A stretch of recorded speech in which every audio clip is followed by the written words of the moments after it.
প্রায় ৩ বছর ধরে মালয়েশিয়ার প্রধানমন্ত্রীর দায়িত্ব পালন করছেন আনোয়ার ইব্রাহিম। দুর্নীতি ও স্বজনপ্রীতির বিরুদ্ধে লড়াই এবং রাজনৈতিক সংস্কারের প্রতিশ্রুতি দিয়ে ক্ষমতায় এসেছিলেন তিনি। কিন্তু জীবনযাত্রার ব্যয় বৃদ্ধি ও আনোয়ার ইব্রাহিমের জোট সরকারের সংস্কারের অভাবে প্রতিবাদে রাস্তায় নেমেছেন মালয়েশিয়ার হাজার হাজার মানুষ।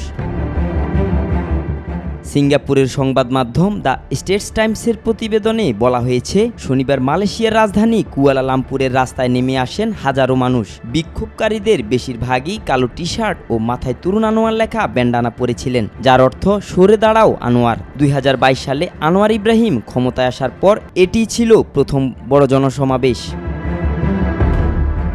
বিক্ষোভকারী বিভিন্ন ধরনের স্লোগান দিয়ে কুয়ালালামপুরে দেশটির জাতীয় মসজিদ নেগারার সামনে জড়ো হন। এরপর শহরের স্বাধীনতা স্কয়ারে শীর্ষ বিরোধী নেতারা বক্তৃতা দেন। পুলিশের ধারণা কমপক্ষে ১৮,০০০ বিক্ষোভকারী সেখানে উপস্থিত ছিলেন। চলতি মাসে ১০০ বছর বয়স পূর্ণ করা দেশটির প্রাক্তন প্রধানমন্ত্রী মাহাতির মোহাম্মদও এতে অংশ নেন। মাহাতির মোহাম্মদ আনোয়ার ইব্রাহিমের বিরুদ্ধে রাজনৈতিক প্রতিপক্ষদের মামলা দিয়ে হয়রানি করার অভিযোগ করেন।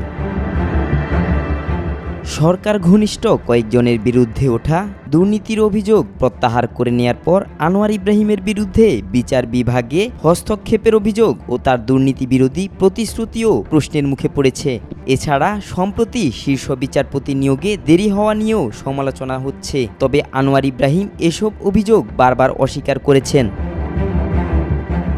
জনরোষ কমাতে সব প্রাপ্তবয়স্ক নাগরিককে নগদ অর্থ সহায়তা ও জ্বালানির দাম কমানোর প্রতিশ্রুতি দিয়েছেন আনোয়ার ইব্রাহিম। তবে এসব উদ্যোগ বিক্ষোভকারীদের থামাতে পারেনি। তাদের দাবি, কেবল স্বল্পমেয়াদী আর্থিক অনুদানে পরিবর্তন আসবে না। আনোয়ার সরকারকে বাস্তব সংস্কার দেখাতে হবে, নয়তো তাকে বিদায় নিতে হবে। আব্দুল্লাহ আল নোমান, আজকাল।